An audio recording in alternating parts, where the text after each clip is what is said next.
Thou that sleepest, arise from the dead. Read the Bible, you find out that God's not too happy with what's going on around us. Redeem the time, because the days are evil. The Bible has not changed. Boldly proclaim the restoration and preservation of Christian values in America. Satan has brainwashed a whole nation. As goes the church, so goes the nation. Nobody's convicted of anything anymore. And now, here's Last Call with your host, B.J. Edwards.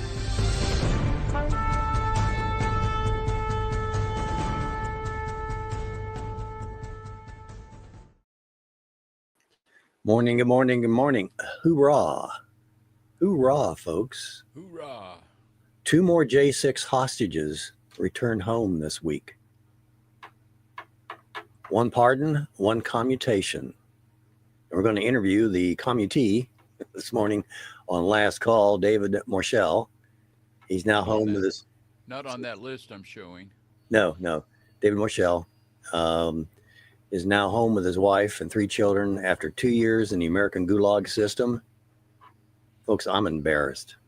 As an American, I'm embarrassed. But I'm also amazed as I talk with each and every one of these J-6ers.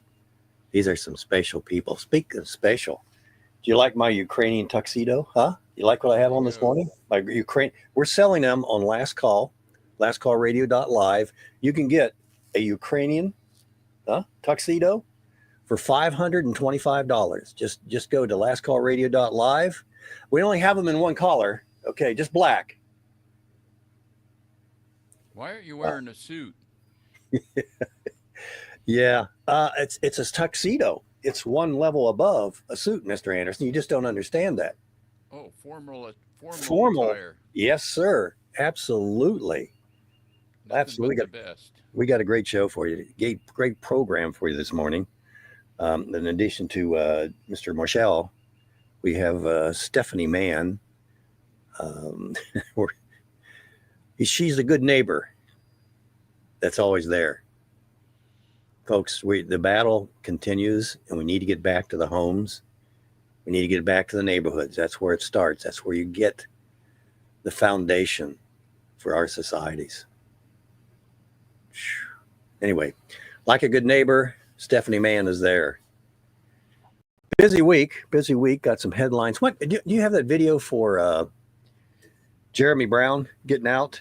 I think we have a video of him getting out and maybe some comments from the RV Odd Couple. Good group of folks, by the way. Good group of folks. I do. You want it now? Good. Yes, sir. So hard. We've been asking you guys to pray. That video that I did on Twitter, I think, is almost at 20,000 views. So the word did get out there, and more people started talking about Jeremy. He was pardoned on January 20th, and the government screwed him around with lawfare, and he was supposed to be out last Friday, and then Monday, and then yesterday, and it was just like, come on, let this poor guy out. And he literally walked out today. I'm gonna show you what it looked like. It's pretty cool stuff, actually. Yeah, here he comes out of jail right there. Yeah, look at that Bless smile. this guy. 20 years. Yeah. Service. 20-year service. Can you Master imagine? Sergeant. I mean, giving his life to his country, and he comes home and he just wants to keep his oath to the Constitution and help where he can. And man, did they screw him over royally. And don't forget, there's still 4 more people that still need to be let out. I'm going to start looking into them soon. And hopefully we can get Jeremy on here, do an interview with him. I'd love to talk to him, find out his experience and, what he's gone through and what he thinks. And if he has hope like we do. Yeah, because I think there's 4 more that need to come out. Elias Constianes, Edward Kelly, Benjamin Martin, and Dan Wilson. And there's 4 that have been let out that they're trying to put back in.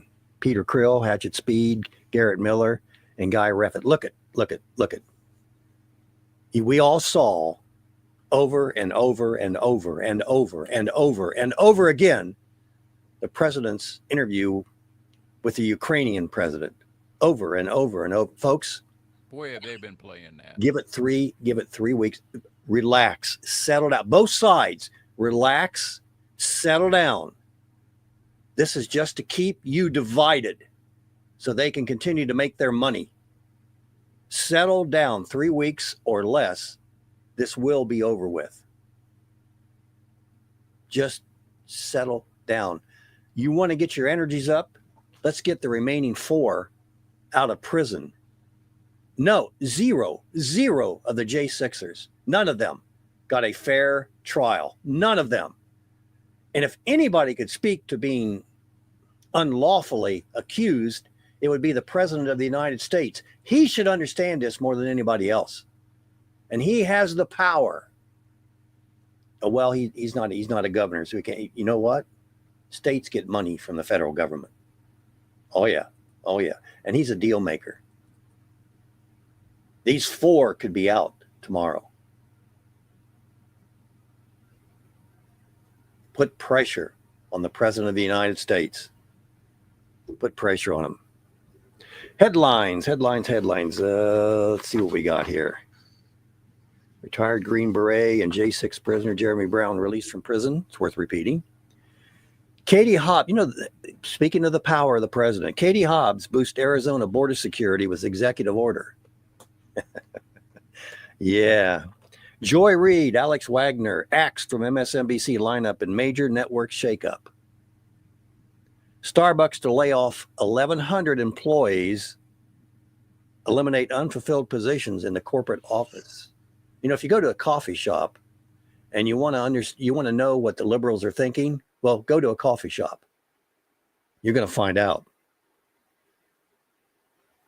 Liberals are staging a total economic blackout boycott this Friday to protest the President of the United States, who is not letting the Associated Press into the press rooms. Again, Bezos announces a major new direction for the Washington Post. Trump picks to lead DOJ Civil Rights Division, promises to attack DEI punishment institutions for absenteeism. Folks, I'm still trying to talk with Costco. I'm just one step away from the president of the company. It's been about 2 weeks now since I've written my email to the senior VP, COO of a Costco division. And like I say, the next step would be the president of Costco. They have no idea what they're doing. They have no idea. This is not about being left alone. This is not about being accepted. This is not about being in control. They want it all. And once you start getting them in positions, that's what you start focusing on. It's like the second law of thermodynamics. There's just a limited amount of energy and a limited amount of matter. There's no more. So you can only do so much with so much time and so much materials. And when you carve out, which starts out looks like a small piece, and then when you look at it, it looks like they've already eaten half of it. When you carve out something for a special interest group, you're taking time away from Costco's business, which is providing the best product at a reasonable price to their consumer, aka BJ, and maybe you. Now, here's the problem. You can go to Meijer, but they have a DEI program. Kroger, oh my God, they're incredible with their DEI program. But to do nothing, at least I'm getting people to think and to talk about this and to maybe get them to look at it a little differently.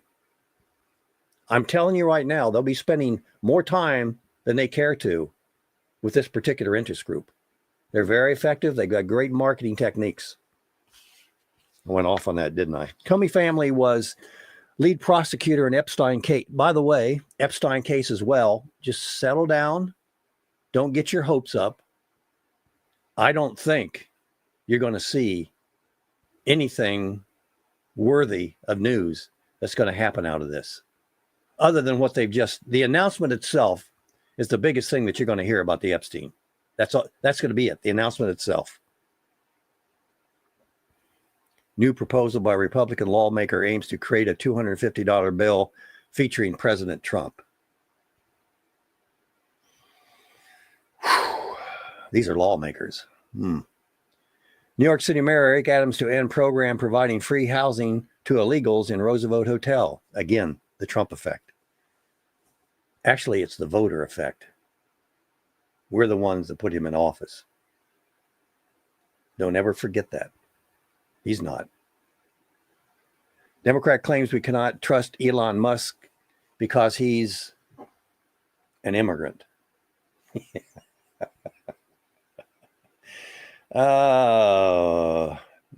Yeah. Michigan State Representative Lori Pawlowski announced that she underwent voluntary sterilization due to fears about the future of reproductive health access under Trump.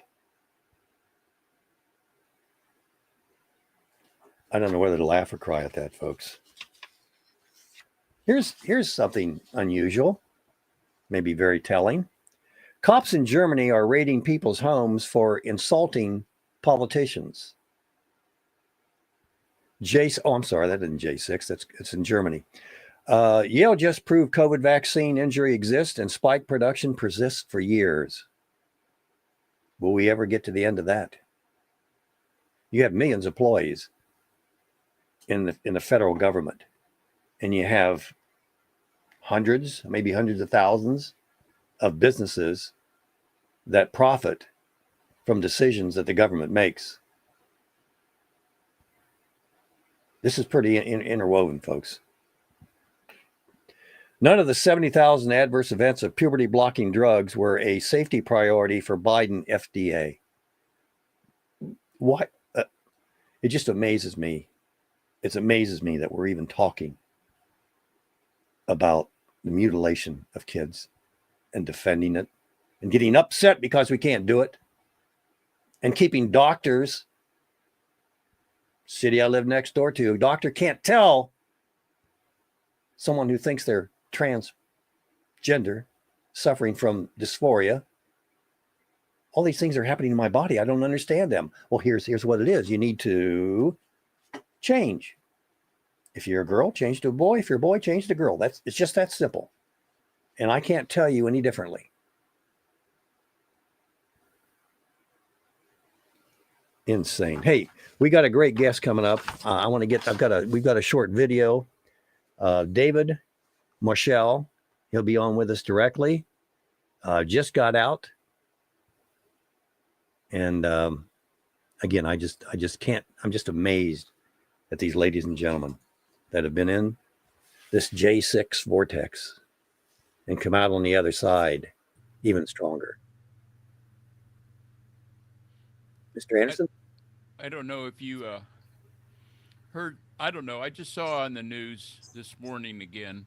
Did you notice this, Mr. Anderson? Huh? This is what you do when you wear this, okay? All right. Yeah. Why don't you wear a suit? Oh, yeah, you told me already. I've got a tux on. Ukrainian tux. Come on, man. Ukrainian tux. Yeah. Nice style. Yeah, I think so. I think we should all have a black shirt like that. $525. It's yours. So have you heard of the Project Blue Ghost? No, I have not. So they sent this machine to the moon, supposedly. It's supposed to land in a couple of days. I haven't heard anything about it. Have you? No. It was on the news this morning. Well, on the ticker at bottom. I didn't hear the story with it. I'm like, what? Who's paying for this and why? Anyway, I'll throw that in. You want the video of our guest? Yep. And here we go. This is Jeremy Brown postcards, folks. There we go. Hoorah. Good job. Thank for all of you for making the calls. All of you for applying the pressure. It's appreciated. Amen.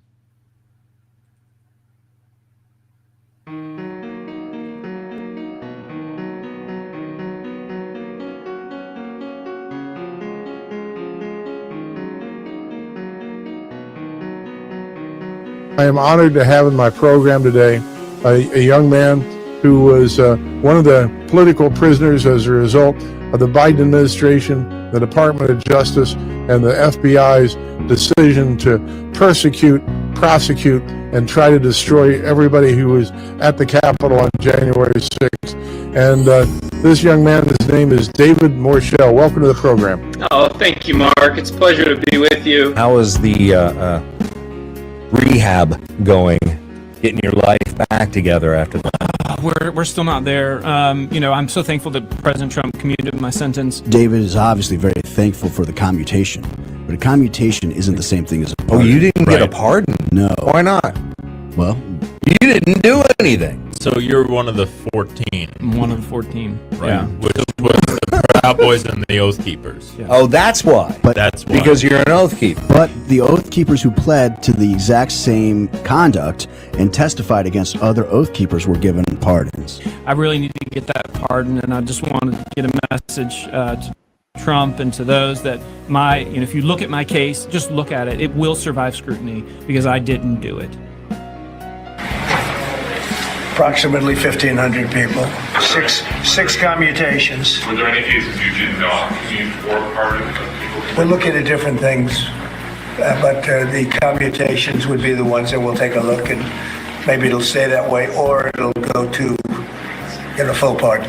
David Moerschel, as you've heard, seminary-trained Christian minister, crisis chaplain, medical specialist, and he is there on January 6th. He's going through that now because President Trump just commuted his sentence. You were at January 6th in a bit of a different capacity than many others, and along with Jessica Watkins, you've got medical training, so you were there in the capacity as a medic. You're also pretty close to God, if I'm not mistaken, right, sir? That's right, sir. I am a trained crisis chaplain. I was a missionary, and my wife and I were in the ministry for 10 years before I moved to the medical field. Lord, you're saying, I want to receive Christ as my Savior. I want to live for Him. I want to be forgiven of my sins. God offers you that tonight. Jesus offers that free gift of salvation. And I was in the medical field roughly 10 years. And working in trauma surgery, working with some of the greatest minds in the world, neurosurgeons and spinal surgeons, at some of the greatest medical facilities in the United States. When the Oath Keepers found out that I was medical, they were especially interested in me coming on January 6th. And rightly so.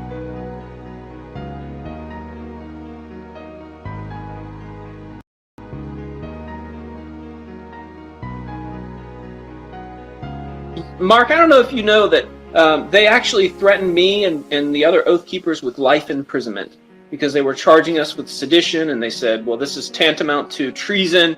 And what they wanted us to do, Mark, was to first betray Trump. That was the ultimate thing that they wanted. They wanted us to say that Trump made us do it, Trump told us to do it. They were trying all along to try to tie the Oath Keepers and the Proud Boys to Trump. I would not betray Trump. I would not betray the MAGA movement by saying that I did it or I intended to do it or stop the certification. Of how the government over-prosecuted these people by charging them with seditious conspiracy and conspiracy in general. We spent 6 weeks of the government telling us and the jury that there was a plan, this was a conspiracy, it was all in their plans. They were pulling off conversations that David wasn't even a part of, holding him liable for what 2 other yahoos David never even met. They held him liable for what they said. But even the worst of all of the text messages, there is no plan to go into the Capitol. He should have walked on every charge besides the trespass. You know, there was a couple instances where jurors just were not telling the truth. One juror said, you know, I've never heard of Alex Jones. And then we pull up his Facebook page. And the day before he wrote, I hope Alex Jones, you know, dies and goes to hell. Hey everybody, today on the Charlie Kirk Show, we go through the January 6 pardons and why it was the right move by President Trump. I want to thank Charlie. He's an incredible guy. His spirit, his love of this country. He's done an amazing job. Julie Kelly and I were on the phone together with the president last week about this topic of January 6. We won't say any more than that. She has the president's respect. She knows this topic better than anybody else. Julie, welcome back to the program. Hey, Charlie, what an amazing day yesterday. And thank you for your help with this historic decision, courageous decision that the president made. What are the details of this pardon? There was a carve out there, Charlie, for 14 individuals whose sentences have now been commuted. And those were all members or associates of the Proud Boys and the Oath Keepers. And I believe that he said that those cases will be reviewed also for pardons. And I believe his final decision will be similar to what we saw yesterday, pardoning those individuals, many of whom were convicted of seditious conspiracy, which is a terrorism statute usually reserved, Charlie, for real terrorists, not political protesters. So I'm sure the president will reach the same decision. I pledge allegiance to the flag of the United States of America.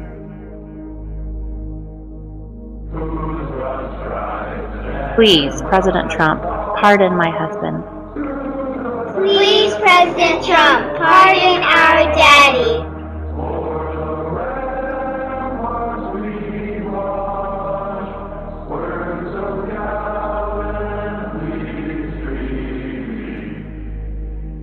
And to the republic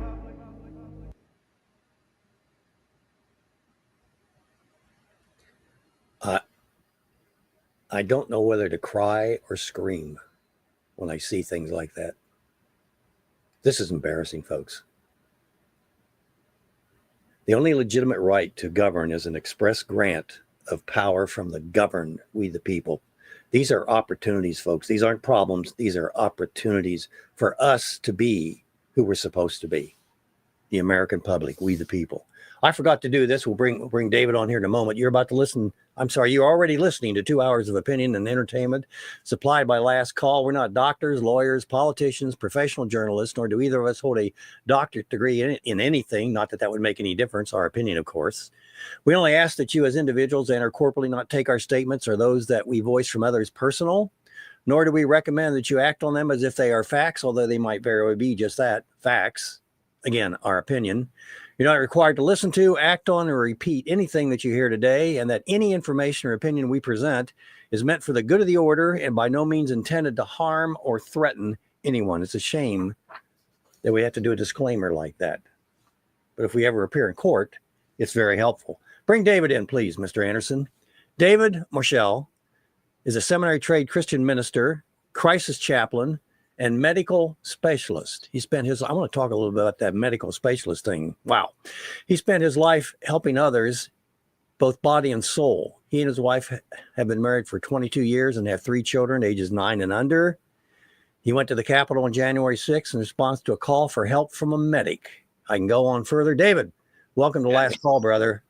No, thank you, BJ. How you doing?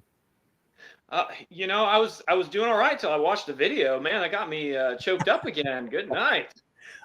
Your youngest child. How old is your youngest child? My youngest twins. They're 6. They're 6. Okay, so they were what, 4 years old when you went into prison? Yeah. When I went into custody in 2023, in the beginning of 2023, they would have been about 4. Yeah. I mean, just that, I don't know whether you had the usual 4 o'clock morning break-in. It can make a difference, but to have natural family, one biologically born man, one biologically born woman, and a lifelong committed monogamous relationship with their children.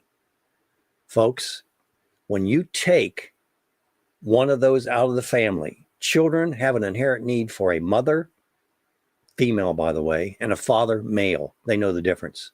When you take one of those out of the family, there's a problem because that child needs a mental feed as well as a physical touching feed as well. And David, was it 2 years you were in? You're away from him? I was in custody for 2 years. I was actually a prisoner when they took me prisoner in August of 2023. And then I was released to halfway house in basically the beginning of June of 2024.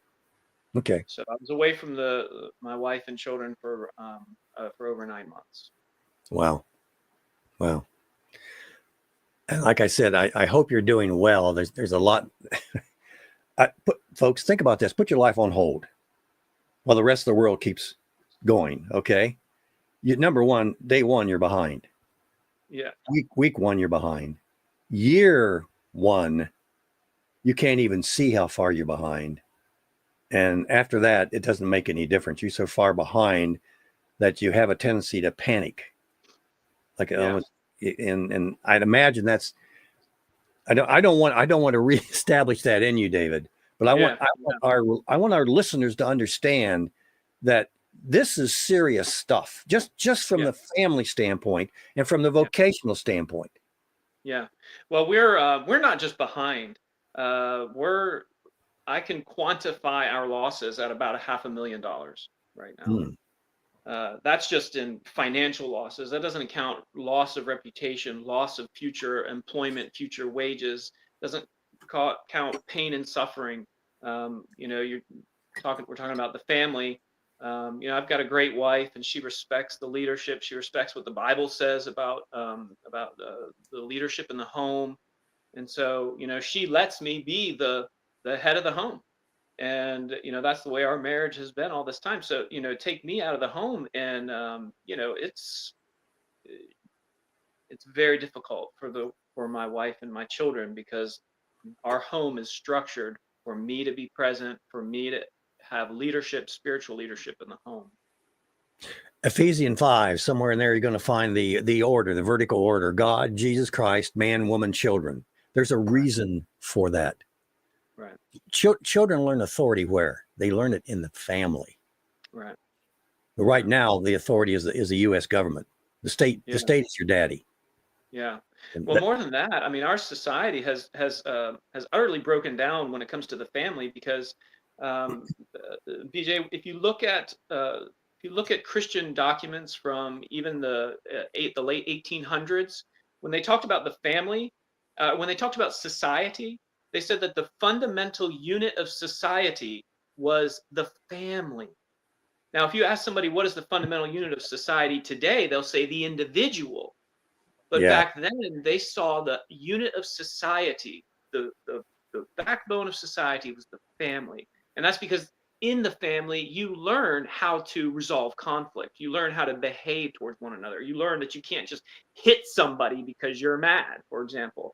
You learn that you can't just stomp out of a conversation because there's nowhere to go. Where are you going to go? You live in the same house. You've got to resolve your conflicts.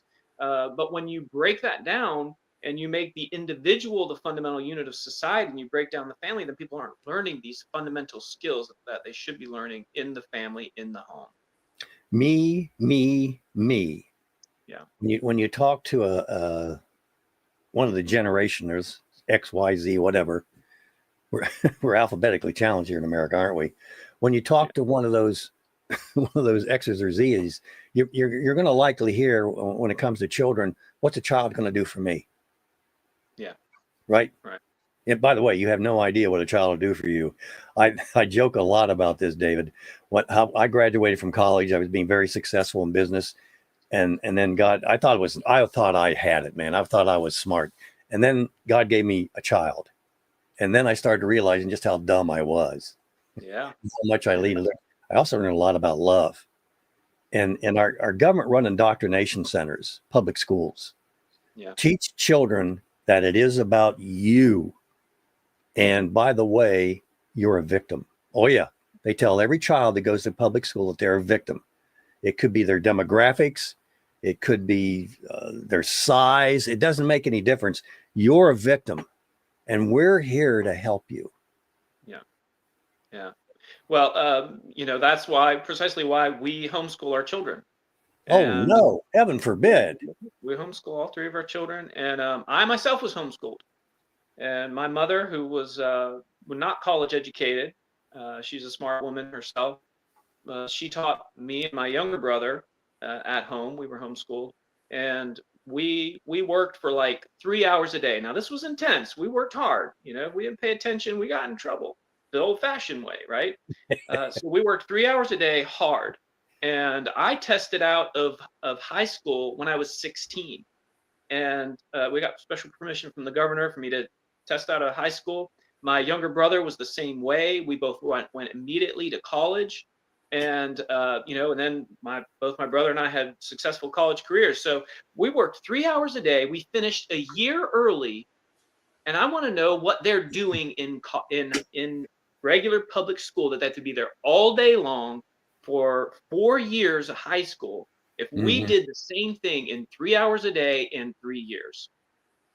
You're welcome to use this. I've said this before. If you're a college professor and your salary is based on the performance of your students, and you have three choices, you have public school kids, you've got homeschooled, and you have private schooled.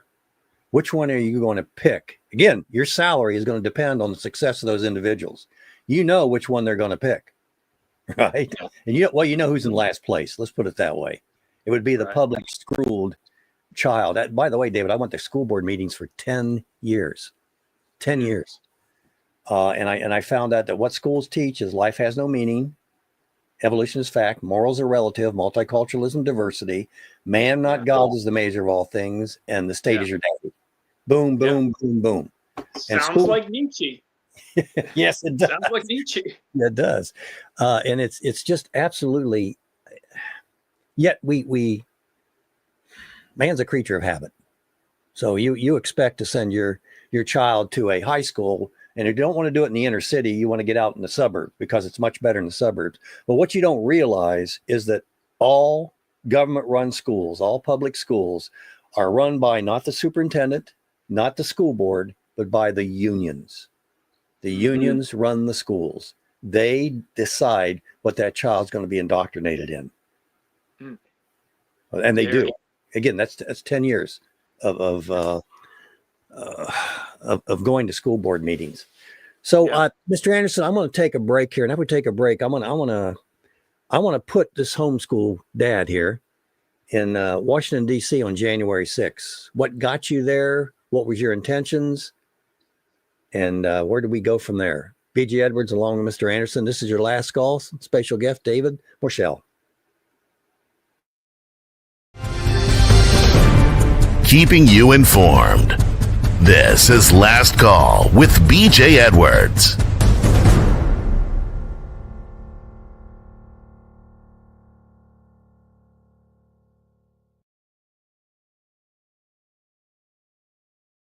J-6er was pushed into the Capitol with the crowd and left as soon as he could.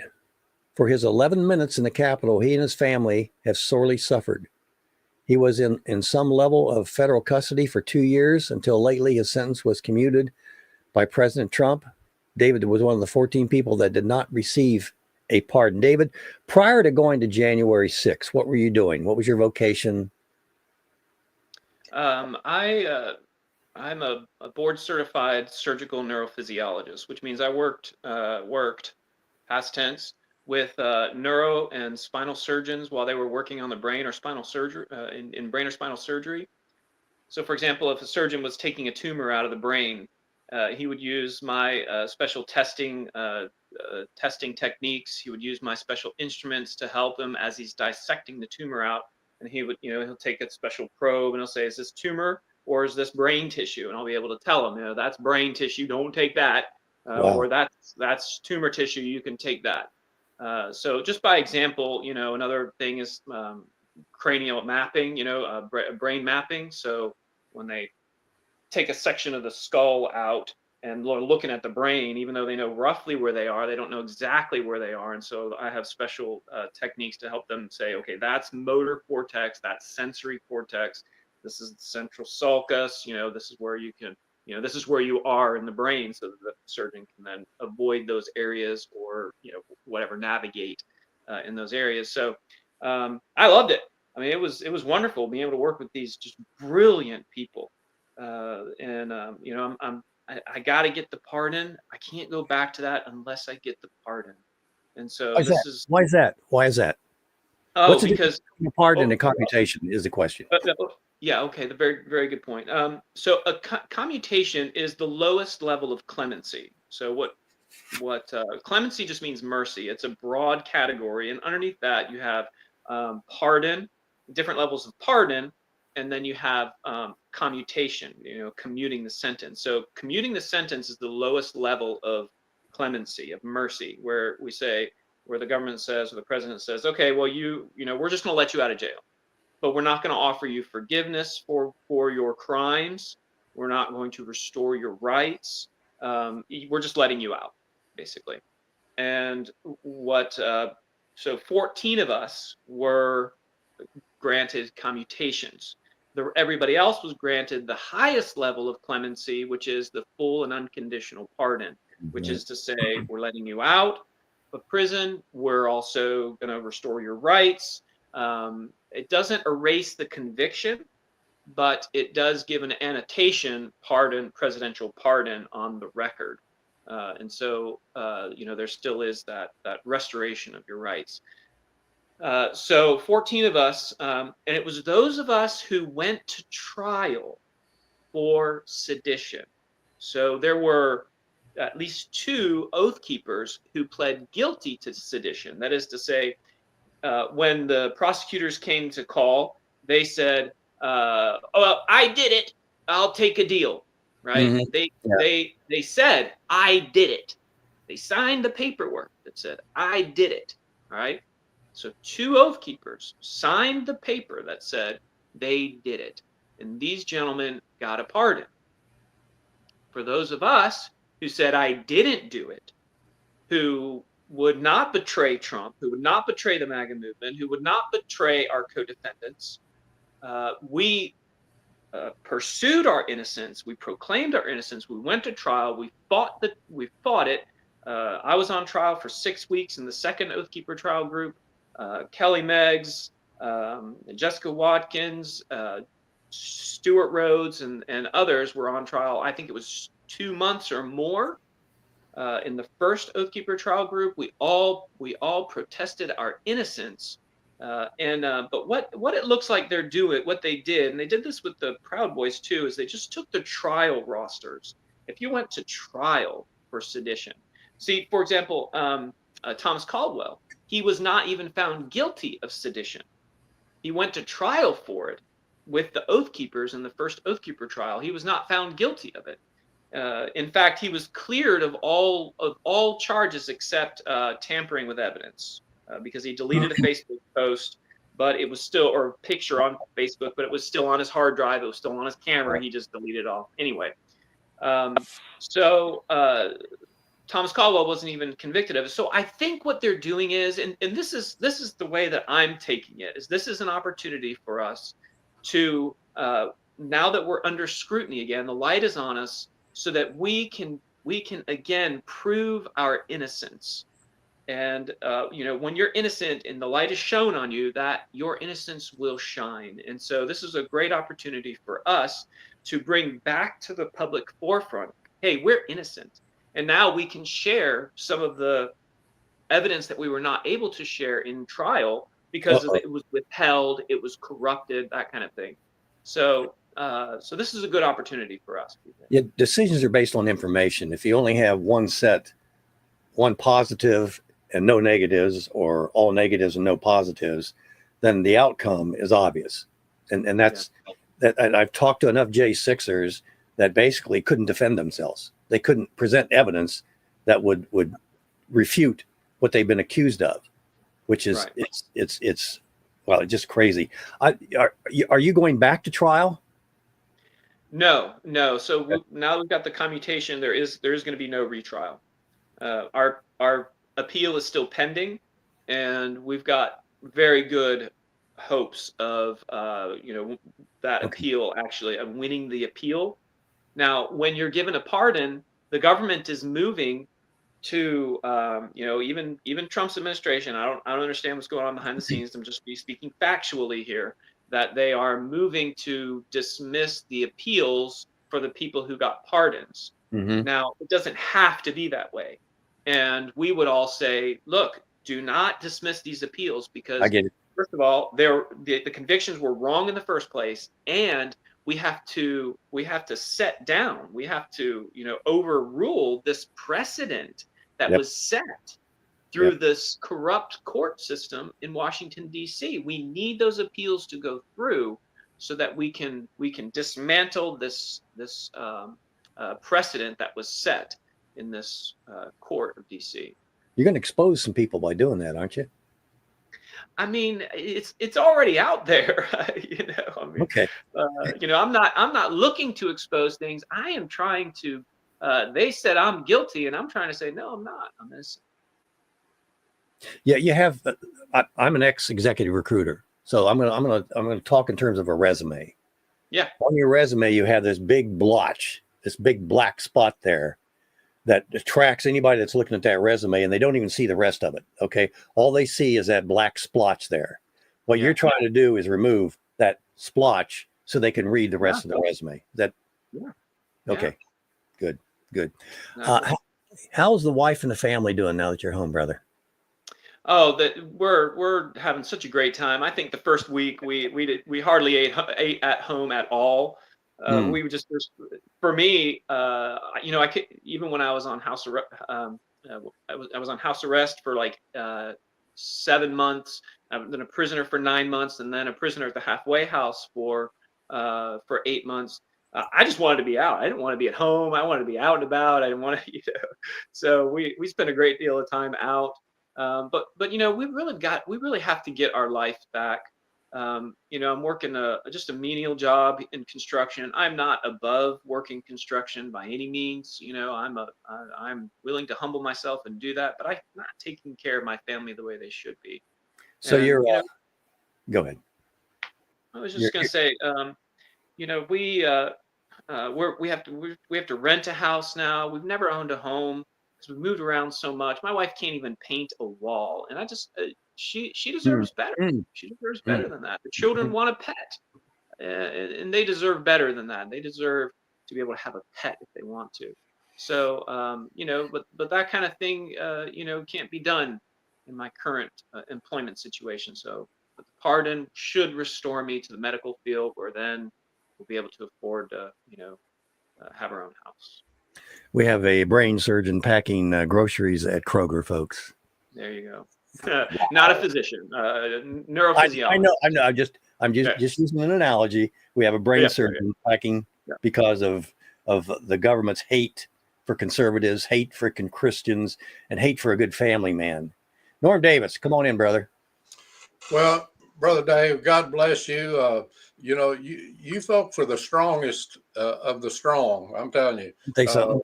You know, BJ and I have talked before. You know, we'd have folded. I mean, you know, we would have. But anyway, one thing I can speak to for certain: God will restore the locust-eaten years for you and your family. Amen. I don't know, you know, when that's going to come about. And I also think I can speak with certainty that President Trump will pardon you once he sees the truth of it. Yeah. And I'm also amazed at your technical skills. You know, when you're dealing with the brain, I mean, that's serious business. And so, you know, and I want to speak to the homeschooling thing too. You know, it's very clear in Scripture. You know, God gave the family the responsibility. In Deuteronomy 6, he said, you know, the words that I command you today, teach them diligently to your children. You know, talk about them when you sit in your house and when you walk by the way, and when you lie down, when you rise up, bind them with signs on your hands and frontlets between your eyes and on the doorpost of your house and on your gates. I mean, that's a 24/7 process. And praise God for your mom and for your wife teaching your kids. So, God is faithful, and he's going to restore you, brother. Yeah. Amos chapter 9 is there's a verse that we hold on to and pray. It says, I will restore the fallen booth of David. I will plant you on your own land, and never again will you be uprooted from the land that I am giving you. Amen. So, I mean, there you have it, man. The Lord is going to restore us. He's going to give us that land at some point. We're going to have that house. We're going to have some land. So we're just holding on to that promise. Good deal. God bless you. Thank you, sir. You know, it's one thing about you Christians. You're always speaking positives out there. Huh? Stop that. Stop that. I want to be miserable. I'm an American. I have a right to complain. So quit trying to give me rights to complain. Stop that. Well, BJ, I can tell you the source of this. It doesn't come easy. You know, especially when this first happened, my wife and I, we'd put the children to bed about 8 o'clock, and then we would come into the bedroom and we would pray for like 2 hours until about 10 o'clock at night. Uh, I would be so tired sometimes. I would say, honey, I got to lay down just for 5 minutes and just close my eyes. And she would keep praying. And then 5 minutes later, she'd say, David, get up, get up. We got to keep praying. And so then I'd start praying. She's like, oh, I got to lay down for just a minute. But for 2 hours every single night, we would be up praying. When I was on house arrest, I spent usually around 3 hours a day in the prayer closet, just praying, seeking the Lord, just fighting this out in the spirit realm. And it was only through that hard work of prayer that I was able to stand up to the threats.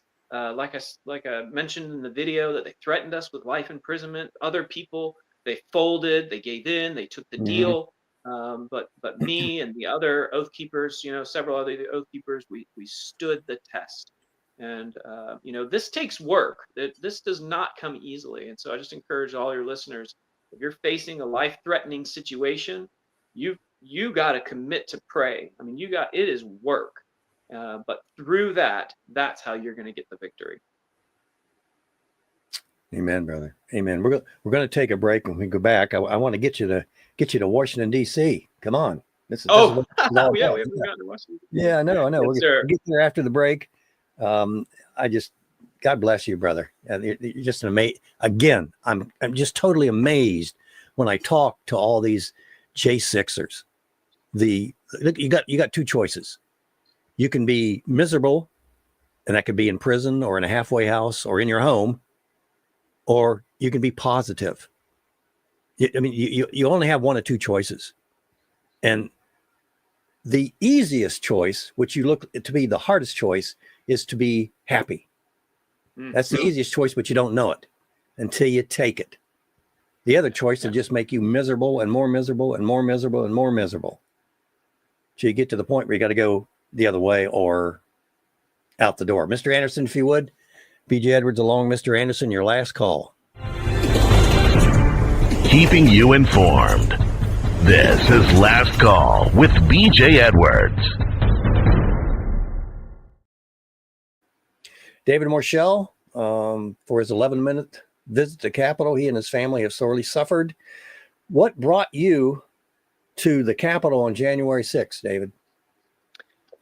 Yeah, BJ. So I was actually a member of the Florida Oath Keeper group for only 19 days before January 6th. So I didn't know anybody's real name. I'd never met them in person, but they found out that I was a medical specialist and they were excited about it. They asked me to go. They wanted more, especially medical people, to go. And so in a last minute decision, really 3 days before January 6th, on that Sunday night, I agreed to go. And so, ultimately the goal was for me to do medical, to help out the emergency room physician, Oath Keeper medic that they had there. Okay. And when where were you physically? Did you hear the president's speech? Then did you go down to the Capitol? Was that the process? So the Oath Keepers as a group were working security. So we had, okay. We were, as a group, we were at the Ellipse, and we were supposed to escort people from the Ellipse, like Ollie Alexander, Roger Stone, this whole, Diamond. So we're going to be escorting a bunch of people from the Ellipse to the Capitol, because there was a permitted event at the Capitol that we were supposed to go help at. So we had a legitimate reason to go to the Capitol area. So we're as we're on our way there, we're hearing that the Capitol was broken into. We're hearing that there was a gunshot. That there were gunshots. We're hearing booms in the background. And which we know now are the concussion grenades, which BJ we know killed 2 men. 2 men died of a heart attack because a concussion grenade went off in front of them. We know Ashley Babbitt, the gunshot wound was Ashley Babbitt, and she died. You can see her blood on the floor in my video. If you go to davidisinnocent.com and look at a video of David in the Capitol, right at the end of the video, you can see her blood on the floor in the Capitol there. So and in addition to that, so this is happening as we're walking to the Capitol. in addition, the Oath Keeper medic, who's an emergency room physician, he's texting the group saying, "I'm overrun with casualties. I'm sending people to the hospital. I need some support, and I need some help." So so then it becomes where I'm putting on my chaplain hat, I'm putting on my medical hat to go and help this emergency room physician. And my understanding is, we go up to the east side. I think it's the east side of the Capitol. It's not the scaffold side, but the stair side. So we go up to where the stairs are, and my understanding is we're going up the stairs because the emergency room physician is outside a doorway. And so, there's that infamous stack formation. I don't know if you remember seeing that, BJ, where the guys, they move in a practiced military fashion with hands on the vest of the person in front of them, and so I was right in the middle of that stack, and I just think about how in the world was, and that was such scrutiny over the people that were involved in that. So we go up the stairs, and at the top of the stairs, there's like a landing there, and there's hundreds of people there. It's just jam packed, and we're like way back from the door, and the doors are closed, and I don't see the emergency room physician there. I can't see what's going on at the front of the door, and then all of a sudden, BJ, the doors open. Now, the prosecutor said they used their bodies as a battering ram to batter the doors open. And I mean, what nonsense, because every government building, the doors open from the inside out. They don't open inside, they open to the outside. So even if you're just battering the doors from the outside, trying to beat them in, it's exercising futility. And we have on video a person coming by. There was a zip tie around the door. They came by and cut the zip tie and pushed the doors open from the inside. And then once the doors were open, if you look at that video on davidisinnocent.com, you can hear people yelling, "Push, push." And that's exactly what they were doing. It felt like somebody took a big piece of wood from behind and was just pushing everybody in. Because, I mean, you were chest to back with the person in front of you. And if you fall down, you will die. You will get trampled. As a matter of fact, Kelly Meggs, who's the leader of the Florida Oath Keeper group, he got, I can't remember, 12 or 13 years in prison. He was also one of the 14. He told his wife, Connie Meggs, who got a year in prison in the third Oath Keeper trial group, he told her, "Don't fall down because you'll die." And you'll watch on that video, Kelly Meggs, he's 6'5", probably 260. He's a big guy. You can see him getting lifted up off his feet in that video as we're getting pushed into the Capitol. You can see Joseph Hackett, who was also an Oath Keeper. He used to be a chiropractor in Sarasota, not far from me. He's holding on to the doors, trying not to go in. And he gets swept in by somebody else who grabs a hold of him, probably to keep themselves from going in. And the two of them get pulled in.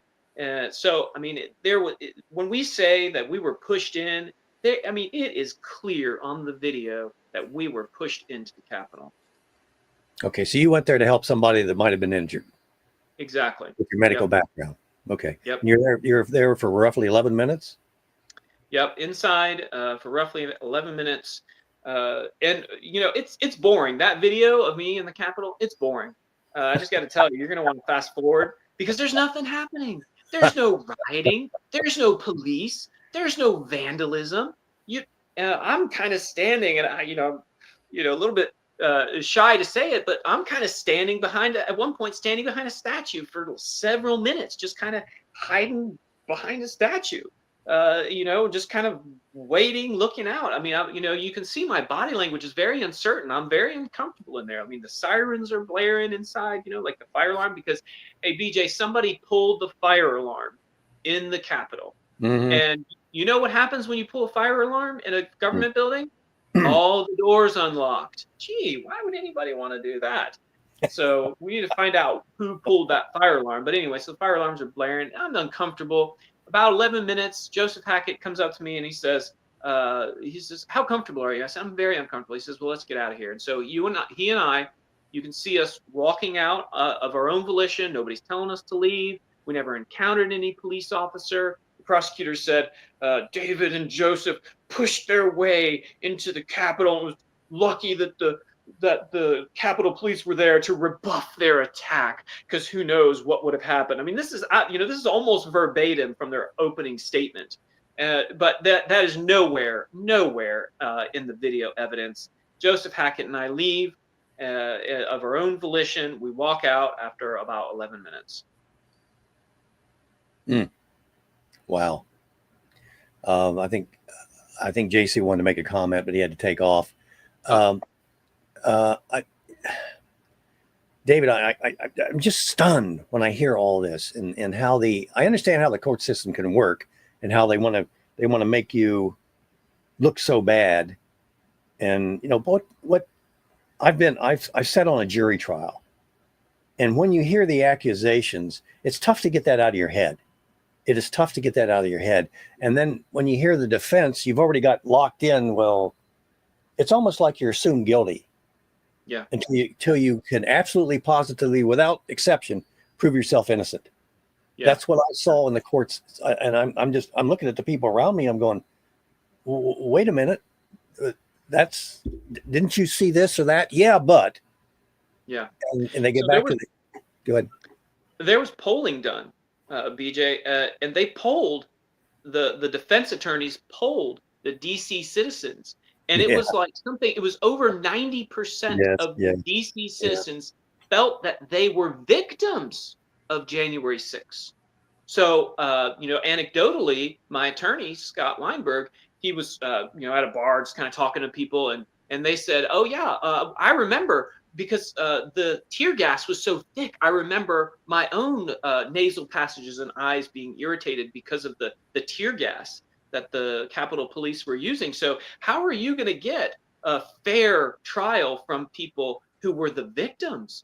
And then in the video, Scott relayed how even one of the jury members said, "Oh, I never heard of Alex Jones," and then he's flat out lied. Yeah.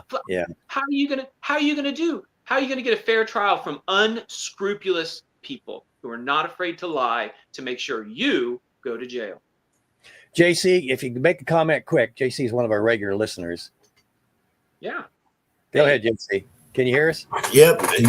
I'm going to do a test drive here. I'll be quick. I got some people. But we were there at the east side of the building with my pastor. Yeah. My pastor led that group on that side. We were there from 10 in the morning till 2 in the afternoon. We actually had, I think it was 10 Oath Keepers standing with us on that side of the building. And dummy me left a bullhorn back in the van at the train station. So the Oath Keepers loaned us a bullhorn for Pastor Bill to preach for 4 hours.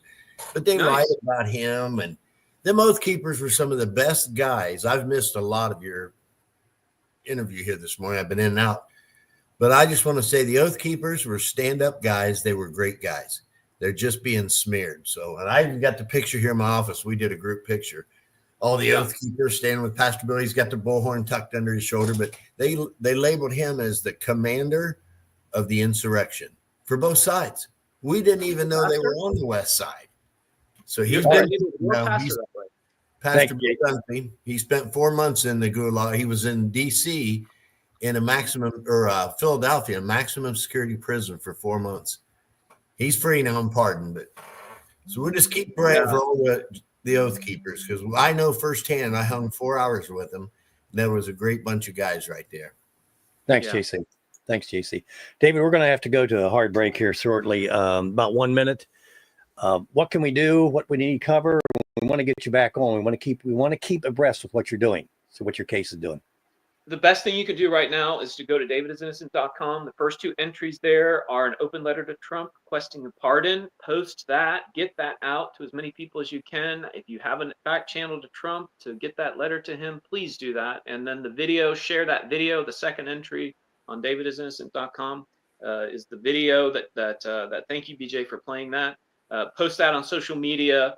Just get that word out. That is the best thing that you can do for us right now. David and Moerschel, thank you very much, brother. God bless you. Godspeed. And keep in touch. We need to know what's going on with you. Thank you, BJ. Mr. Anderson, if you can take us to break, maybe you got a 2-minute warning there.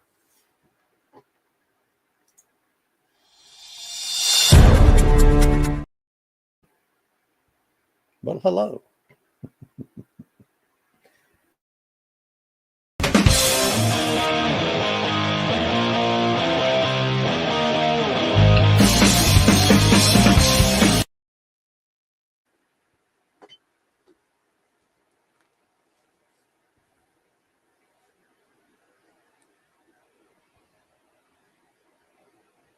January 6th. Yeah. We all come from different walks of life, but we were able to collectively come together at CPAC and just enjoy each other's company, enjoy each other's freedom at the same time.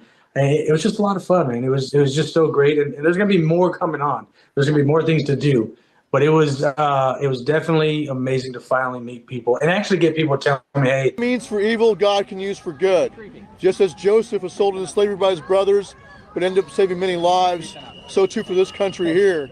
What was done to President Trump, the lawfare against him, the lawfare against us, has been used for good. Every time they attacked him, he only got stronger.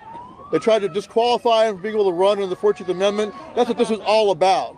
All this was like a massive conspiracy case with President Trump, a massive fake conspiracy case with President Trump as the designated kingpin, Ricky Tario and I as his designated lieutenants, and all the Oath Keepers and Proud Boys as the spearhead of this so-called insurrection conspiracy. Complete false garbage. And all the other people in here as rank and file soldiers. All this complete nonsense. The false narrative was set very... That a lot of the J-6ers were kicked out from CPAC, or they had a very strong, you're not welcome here from CPAC. Tell me more about that. Yeah, I can tell you from what I saw. I mean, personally, I was there. Jake Lang was escorted out by security. Him and his fiancee girlfriend, Rachel, they were escorted out by security. Now, mind you, Jake Lang, from what he told me, he spent $10,000 on a booth to be there. He had his own little, he's got his own Blessed News Network that he's been doing. Yeah. He was there promoting the J-6ers. And he spent some more money getting other J-6ers there. At least, I want to say at least 20 J-6ers on his dime to get them there. And they kicked him out. They, took his credentials, said he's not welcome, and they escorted him not just from CPAC, but from the Gaylord altogether. And, a lot of people were like, oh, I wonder what was happening prior to, what was he acting up? And no, there wasn't nothing like that. Okay. I mean, a couple of my friends that were there, Kirsten and them, they were helping fold clothes, get the booth set up. And then he went to go get, their credentials. And that's when they're like, yeah, we're sorry to let you know, but your credentials have been revoked, And what I try to tell people is, I want you to put yourself in a situation where your friend who just paid for you to come to CPAC, who you've been, following for quite some time, their story, helping them out, you've been an advocate for them, comes to CPAC, spends $15,000, maybe more, and then is told 30 minutes prior to the opening of CPAC, you're not welcome here. Wow. So that's all just false information that people are saying because they don't like him probably. But I can tell you from being there, that's not what happened prior. Then you had, I want to say there's probably about 7 total J-6ers that were actually.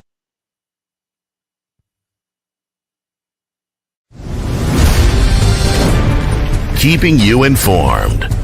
This is Last Call with BJ Edwards.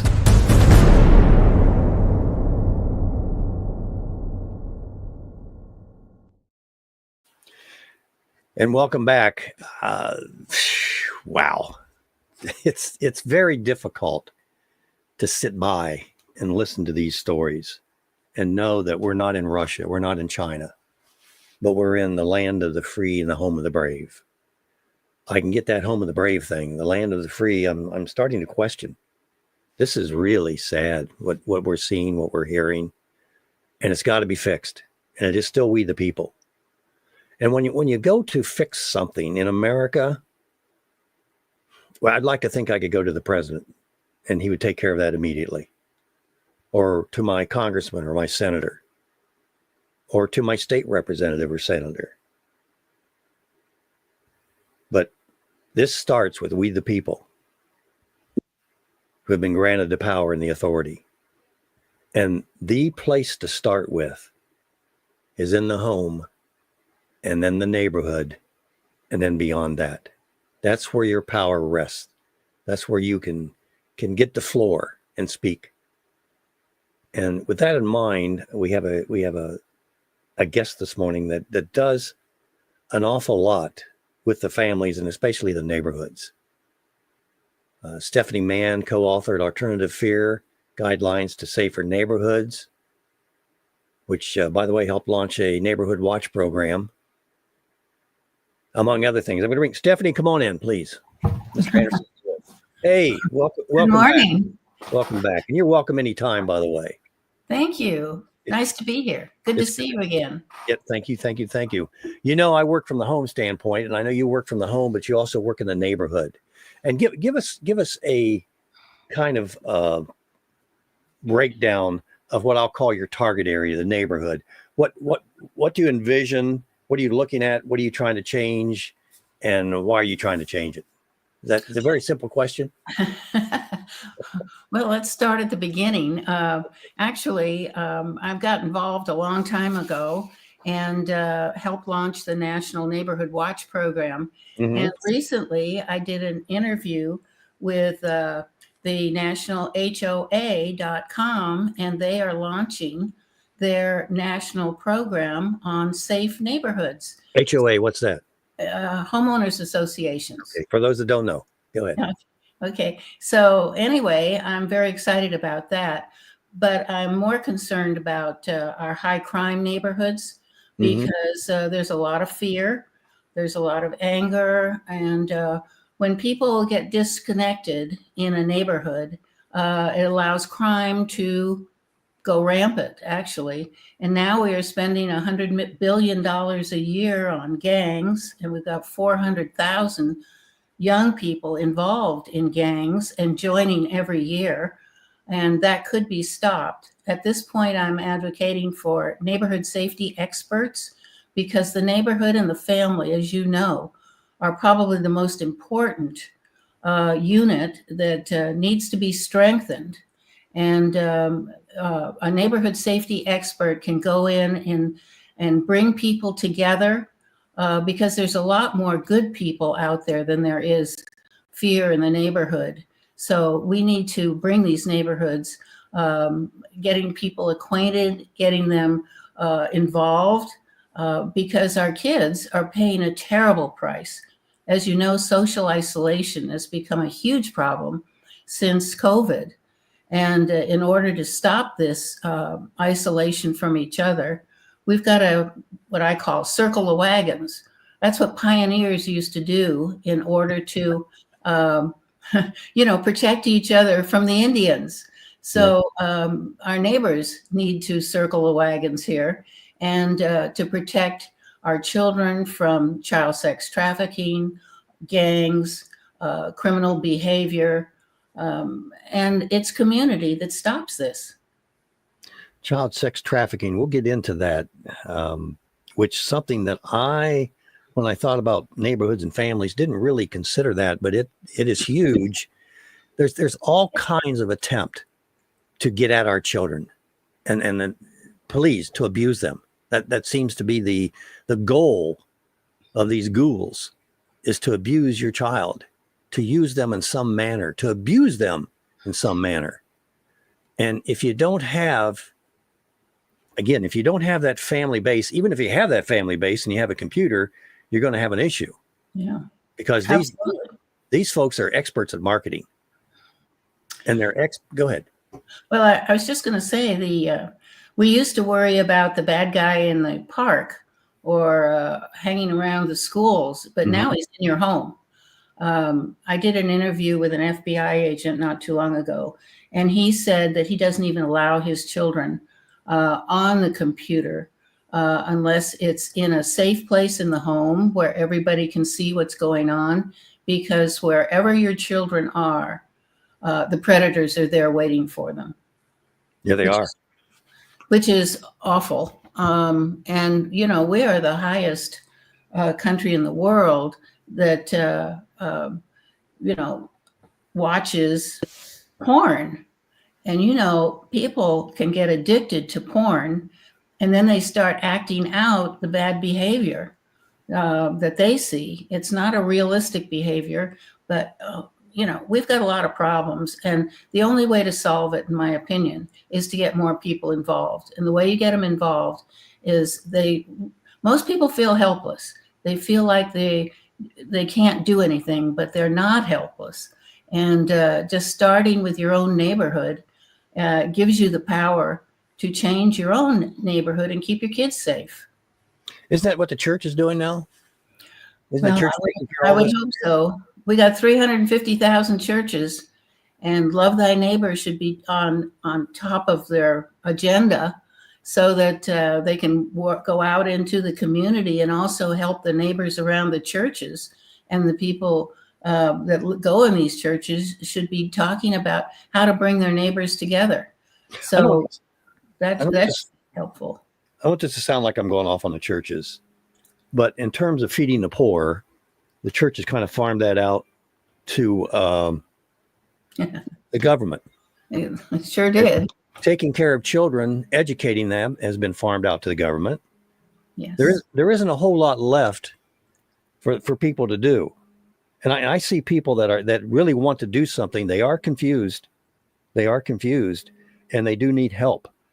Mm-hmm. And offering them something that sounds viable is very important. I think there are people out there that are confused, don't know what to do, want to do something, but the government's already taken care of that. All I need to do is just continue to pay my taxes and things will be okay. And folks, that's not going to help. Listen, parents would die for their children.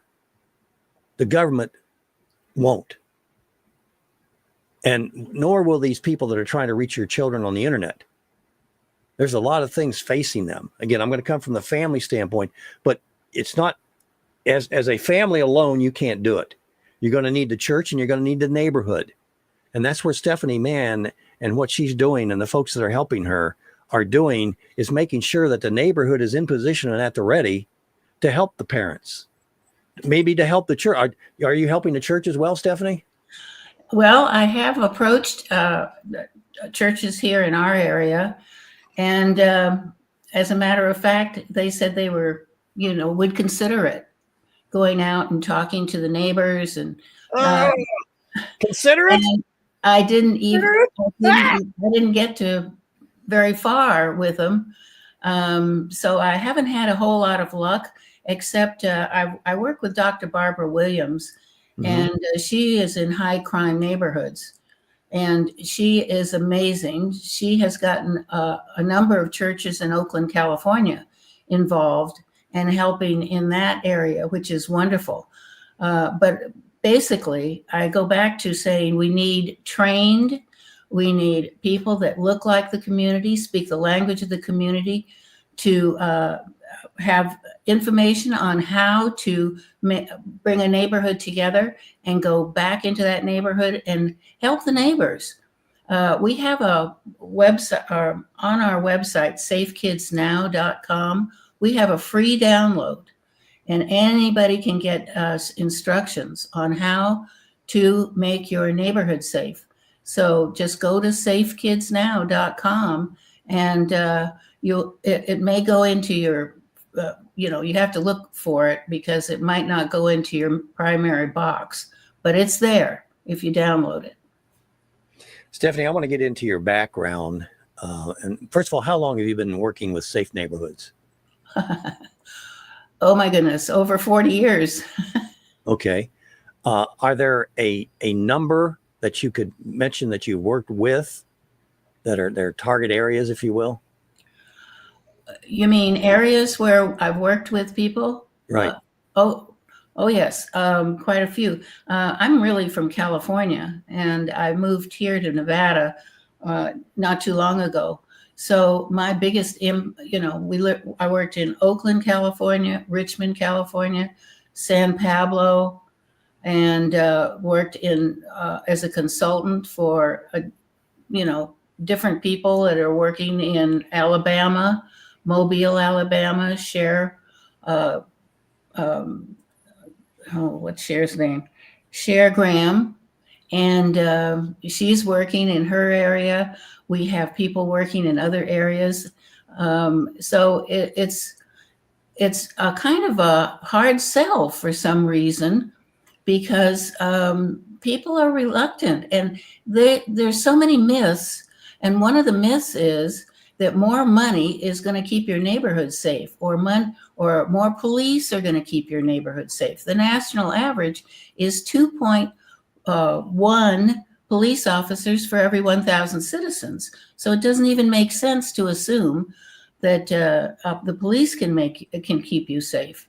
So you've got to rely on your neighbors, and they need to rely on you to help them out. And if you want a strong family, you need that support system. People help. Let me give you an illustration here.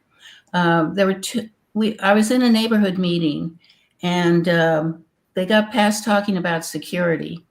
And one woman brought up, we have a problem with two little boys, 7 and 9, in our neighborhood, and they're smashing mailboxes, they're stealing out of garages, they're pulling up flowers. And, one man said, yeah, I talked to the mother, and I said, you got to do something about those kids. She slammed the door in my face. Another one said, well, I called the police, and he came out and he talked to the boys, but nothing changed. Well, here's where the group power comes in. Yes.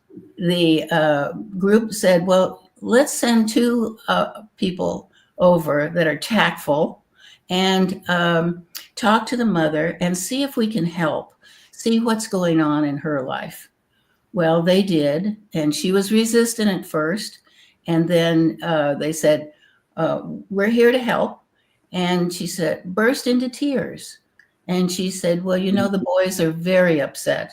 Their dad has just been incarcerated.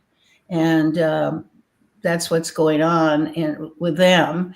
And so anyway, they decided as a neighborhood to take the boys under their wing. And they took them on family outings with them and picnics, or when they went to a movie, they invited the boys. And I ran into her. I've been doing this a while. I ran into her about 10 years later, and I said, oh my goodness, good to see you. How are the boys doing? And she said, I've got one in high school and he's doing very well. And I've got another in junior college and he's doing great. But she said, I couldn't have done it without my neighbors. So that's just one illustration of how important neighbors can be to each other. But you got to know them. If you don't know them, nothing's going to change. If you haven't, we're going to take a break here shortly, Mr. Anderson. If you haven't tried this, but you already know this, if you want to get a message across, develop a relationship first. Strangers' voices are still strangers' voices. And even the relationship will be strengthened by you giving that advice. Sometimes you're going, gosh, I can't say anything because it might upset them. Sometimes you're going to have to take that chance, folks, because you are closest to them. You have the relationship. That's just not in the neighborhood, folks. That's in the family as well. Let's take a break, Mr. Anderson, and we'll come back with Stephanie Mann. Mm-hmm.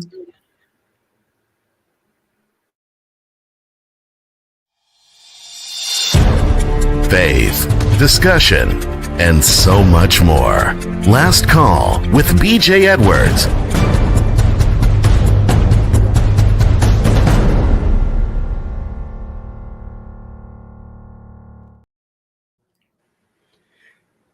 Stephanie Mann is our guest in the second hour today. Stephanie, when I pray, I don't pray as much as I should, but sometimes I'm going, every time I pray, I get more to do. and I see more things. Yeah, there's more areas that are opened up. Oh, I didn't know that. Well, now I got to do something about that. And then, oh, I didn't know that. Got to do something about that. And I'm always asking myself, go to a school board meeting, go to a city council meeting, folks. And the question you're going to ask is, where is everybody? Now, I'm not talking about administrators. I'm not talking about union members in a school. And I'm not talking about council members and their administrative staff in a city council meeting. Look for the public that is there. And you'll find that they aren't there. Again, we are the government. But if we don't show up, it's just like a child in a neighborhood. If they don't have a parent, they're just going to do what nobody told them they couldn't do this, and nobody told them they should do that. So boom, it happened. And the neighborhood idea I like, because if you got your family squared away, or, you know, nobody really has his family squared away, if you will, but pretty close to that. And then they start talking with the neighbor kids and the neighbor parents and the neighbor this and the neighbor that. Then it's kind of like government run schools. You start getting different opinions, and you need to mold those opinions to righteousness. Okay. That's the key to righteousness. You need to know what that is. And we're all kind of born with an internal app that tells us what's right and what's wrong. We know the difference. But in the case of these two boys, where would this have gone?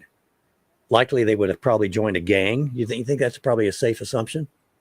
Definitely. Matter of fact, you know, the mother even mentioned that. She said, you know, the neighbors were the ones that kept them out of the other problems in the neighborhood, like some of the gangs that were in the area. So she was well aware that the kids were going down the wrong road, and so were the neighbors. But they put a stop to it. Yeah, they were hopeless. And then they get defensive. You know, I don't know what to do. I'm doing the best I can. I know. That's right. And then somebody comes along and says, I'll help you. That's all right. I'm doing the best I can. I don't need you. And it's tough to break that barrier, isn't it? Yes, but if you've got people that live around you and they're sincere, you can tell. And, you know, she was anxious to have somebody help. Yep. You know, there's so many people that are isolated and alone, especially as parents. This isn't an easy time for parents at all. So they need to do some outreach and ask for help. There's nothing wrong with asking for help if you need it. And, you know, when I first moved into a neighborhood in Youngstown, Ohio, I grabbed my two children and I went from door to door to the neighbors, and I introduced my kids. And I said, if there's a problem, I want to be the first to know, not the last. So, you know, I made sure that I knew who the neighbors were. I love it. I love it. You're imaginative. Okay. How do I adopt a block? Well, it's not that hard. As a matter of fact, all you have to do is look around, maybe get a friend and say, let's go on Saturday or Sunday and knock on some doors. Ask 3 questions. What is your biggest concern in the neighborhood? Have you been a victim of crime? And will you help? Now, the people that say, oh, I would love to help. I'd love to help bringing this neighborhood together. And then you go on to the next house, you write down their information and so forth. Then you go to the next house and you ask them the same questions. Believe me, you're going to get some interesting dialogue going with people that some people have not had a problem. You'll be surprised how many people have had a problem. So when you get your list of people that say they will help, just have a coffee and sit down and plan something, whether it's a get together or a block party or, you know, an excursion for the kids on the block. I mean, you can do anything. Use your imagination and then bring these neighbors together and enjoy them, because they are your first defense against crime and violence. Amen. What are those 3 questions again?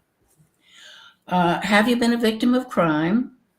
What is your biggest concern in the neighborhood? And will you help? A victim of crime. And will you help? Okay. So I've done that, and I've got a neighborhood of what 100 people, 100 houses. Well, you don't have to take on everybody. Do maybe 10 houses, and just bring, and depending on how many people say they'll help, you know, here comes spring, here comes summer. This is a good time to get out and when the weather's warm enough and get to know these neighbors. And maybe it's just 10 people in this direction and 10 people in this direction. You decide how far you want to go and how involved the people will be. Are you getting 5 people? You don't even need that many people to change. You know, we reduced our crime problem 48% within 2.5 years in a community of 17,000 people with only 10 people involved. Mm-hmm. You'd be surprised how fast you can change attitudes and bring the community together. And you don't need everybody. I get it. Well, yeah, because most people are just going to stand by and do nothing anyway. So That's right. That can work to your advantage in that case, right? Yes. The Adopt a Block guidebook. Where do I go get one of those? Well, here's a copy of it. Mm-hmm. You can go on our website, and you can also request an Adopt a Block guidebook. And more people are coming, more organizations like the HOA are going to be coming out with information. And you can talk to your city council members. You can talk to your police department. There are a lot of people that have how to make your neighborhood safe. And there's a whole list of things you should be doing or can be doing. So ask some questions, get involved. Find out what's going on in your neighborhood. One person may be upset about a pothole in the street, and another neighbor might be concerned about a drug dealer at the end of the block. So you don't know what's going on in your neighborhood if you don't ask. So you can handle two problems? You can handle. You can, bringing the neighborhood together and just talking about the issues, you will find that people in your neighborhood have solutions. They will come up with ideas, just like the people that helped those two little boys, 7 and 9 years old. I'll give you another example. A.J. Jelani in Richmond, California. He saw that there were a lot of single mothers with children on his block. And he got to know the mothers, and he took those about 25 kids under his wing, and he was a mentor to them. He started Peace on the Streets, and he started Christmas on the Streets and Peace on the Streets. So this is just one guy, and over a period of years, he had as many as people from all over the community coming to their Christmas party. So, one person can do a whale of a job of making their neighborhood safe and helping other people. Don't just sit behind a closed door and say, oh, poor me, or I'm lonely. For heaven's sakes, get involved in something. Find out what's going on in your community. I mean, it's going to make you happy that you're giving back to the community too. That's how happiness works. It doesn't work if you're sitting by yourself in your own little house. Stephanie, I can ask why you decide to swim upstream. One thing that I neglected, and if we can do this real quickly, basically, you're growing up, your childhood. Brief description of that. You were born up in the ghetto? No, I was born into a very wealthy family, as a matter of fact. And I was my mother and father got divorced. It was a very dysfunctional family. My mother and father got divorced when I was 10, and a live-in boyfriend moved in, and I was abandoned in Mexico City at age 15, and I didn't speak the language. So I had to learn how to survive. So that's my story. So your mom and your boyfriend took you down to Mexico and dropped you off and said, we'll be back in a couple of weeks, but they never came back? True. Absolutely. They rented a room for me, and they entered me in Mexico City College. I should have been a sophomore in high school. And when they didn't come back, I got very sick. So that kind of, and when you're alone, I'll tell you this, when you're alone and socially isolated, what I did is probably what the soldiers do in the foxholes. They start praying. In Mexico City, they have little churches on the corner. Mm-hmm. And I remember going in, and I was scared. I was lonely. I didn't know what to do. I didn't have anybody to talk to. And my grandmother had said to me at one time, if you ever have a problem, ask God for help. So I went into this little church and I sat there. I don't remember anything but sitting there. And when I came out, I had a plan. So that's how I eventually got out of there. Absolutely amazing. Your story reminded me somewhat of one of the J6 ladies that we interviewed, who was pregnant when she went to court, lost the baby, and then I think a week later she found herself in solitary confinement. And all she had was Jesus Christ. That's it. Okay, and it's this religious stuff is funny. It's strange, but it makes sense at the right time, if you know what I mean. And I think you know what I mean. Well, anybody can call on their higher power anytime they want to. I mean, how many people, I had this assignment, actually. I asked for it. I spent 3 days in prayer after I went to the University of California and saw the riots in the 70s. And I thought, this is where our young people are going. And you'll notice they're still having these problems today. Yep. Young people on campuses. So as a result of that, I spent 3 days in prayer, and I came up with this assignment to go get these neighborhoods organized. Yeah. Wow. I don't know how many people would stick with something like this. It's been such a gift and such a challenge.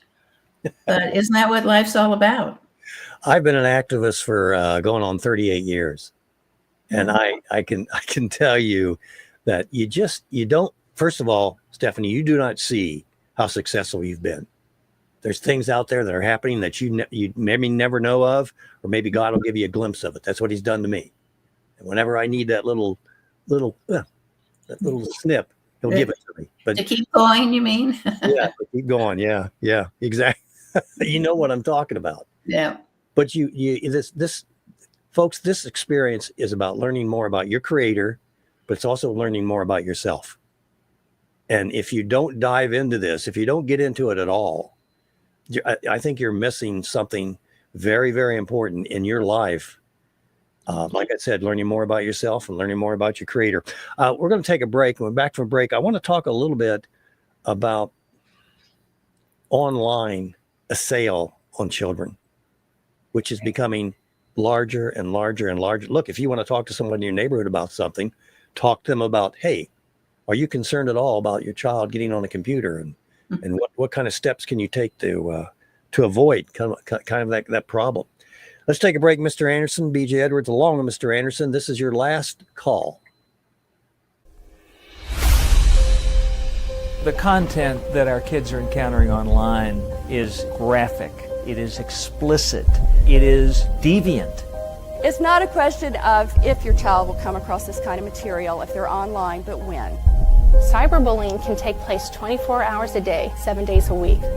Every child is at risk because online, it's a different world. So the home that used to be the safe haven has now become the very place where the sex industry is grooming our youth. Everybody wants to feel loved, and these people online are willing to make you feel that way. It never crossed our mind that it could be our son. Just like a little girl when she watches Cinderella, she wants to be just like her. The kids that watch porn, they want to be just like them. If you go on the computer, on the internet, and you're looking for something good, it will find you. Parents have to just come to the realization that there's a lot of things that their children are doing on mobile devices that they should know about.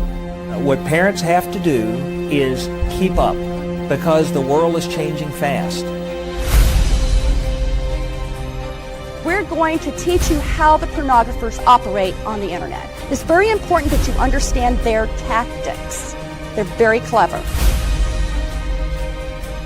I think you're going to learn a lot about getting inside the head of these guys enough to understand how they're able to seduce kids and gain their trust. This new evolving web, there are converging technologies all coming together at the same time, and it's moving really, really fast. The kinds of things that kids can do online, they can do in an exponential way.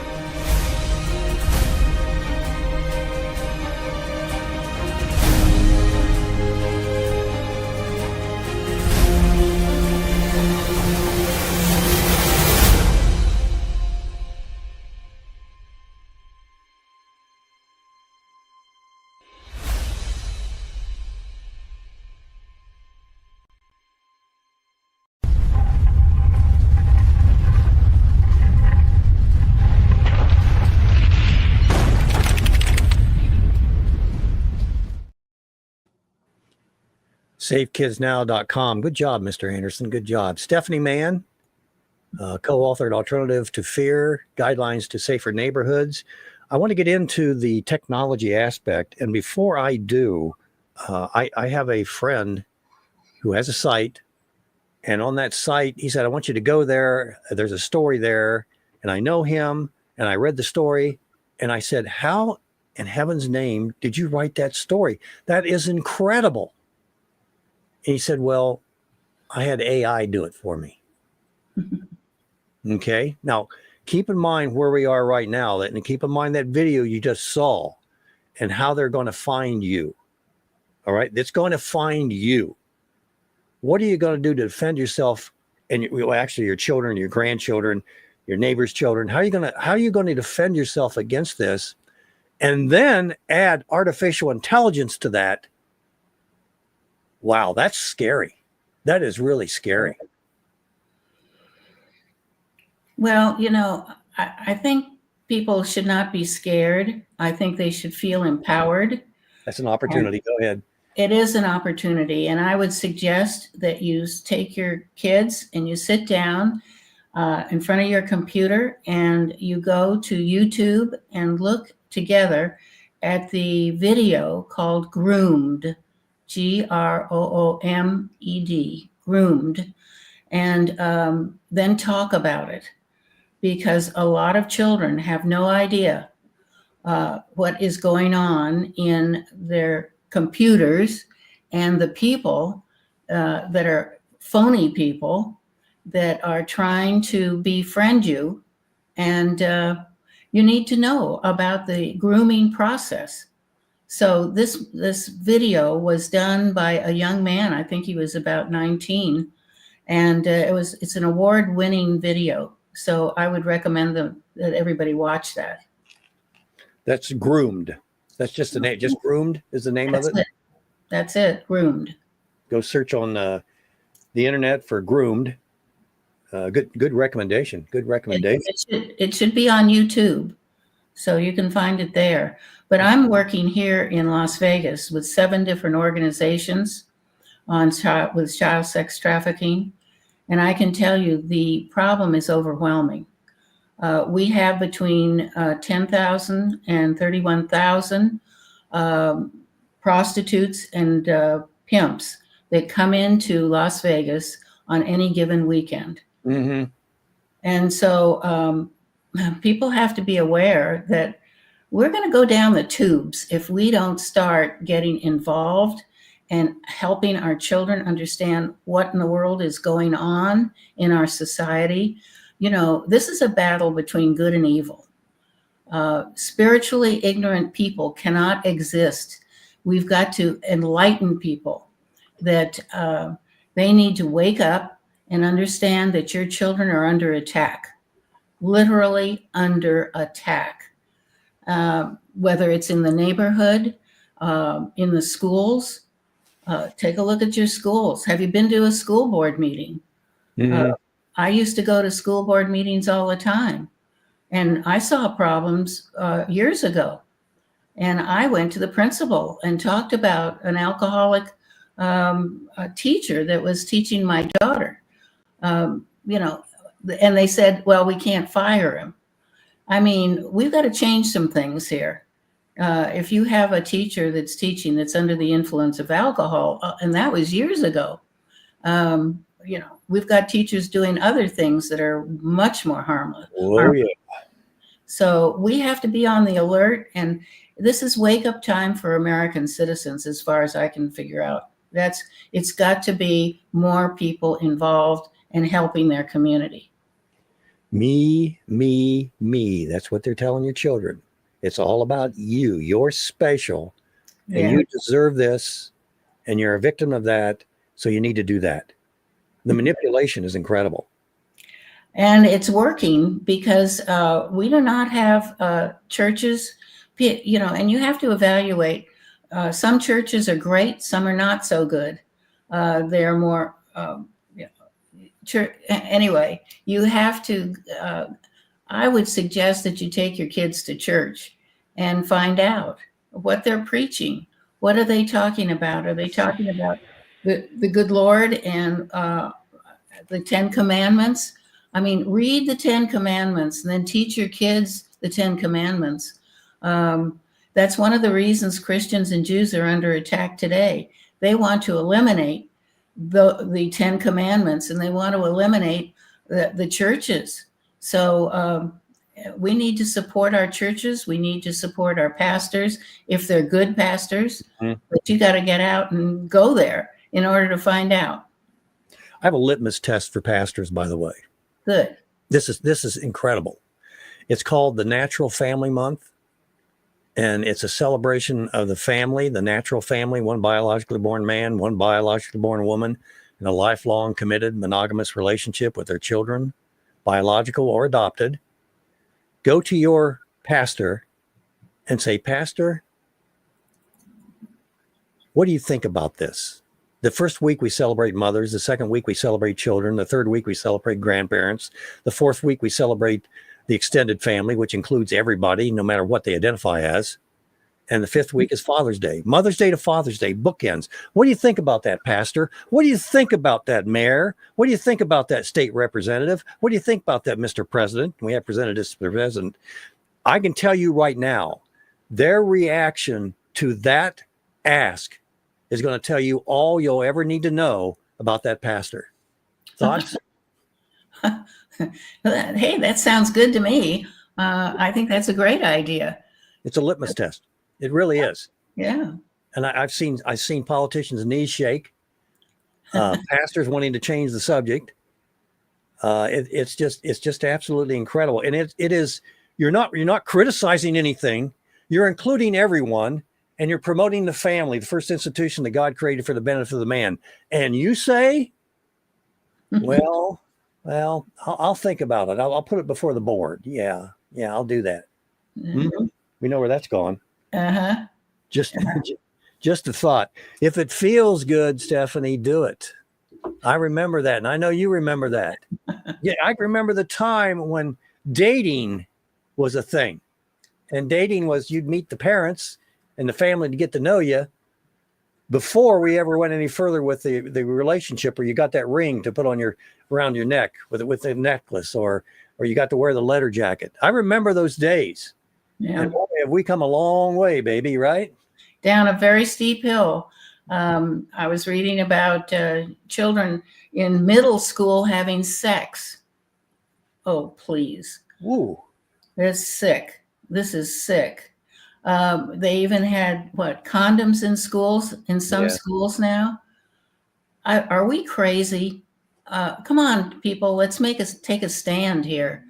We got to take a stand for the family and for the church, because this is outrageous. It is destroying our children.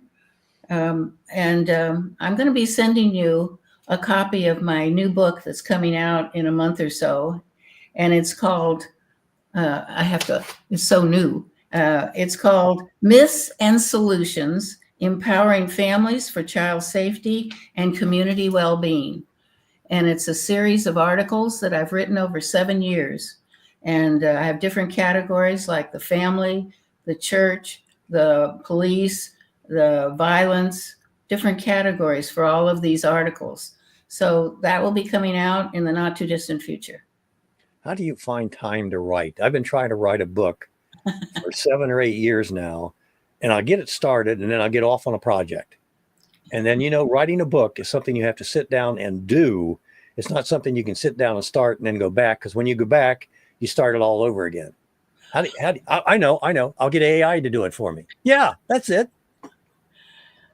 Well, I guess any way that it works, but AI is going to be a very difficult thing for high school kids. I mean, will Yes. they know how to write? Will they know how to?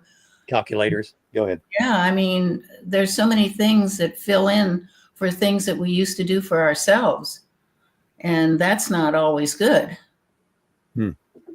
Amen. Amen. There's a lot of places that need your help, folks. This is Do Radio. I bring you Stephanie and I bring you David and I bring other folks on because I want you to understand that these aren't problems. These are opportunities, and they're your opportunities. Absolutely. If you hear something and you see a need, that's your calling, folks. Yeah. And we all have callings. You're without excuse. You've seen what needs to be changed. And ignorance is not an excuse.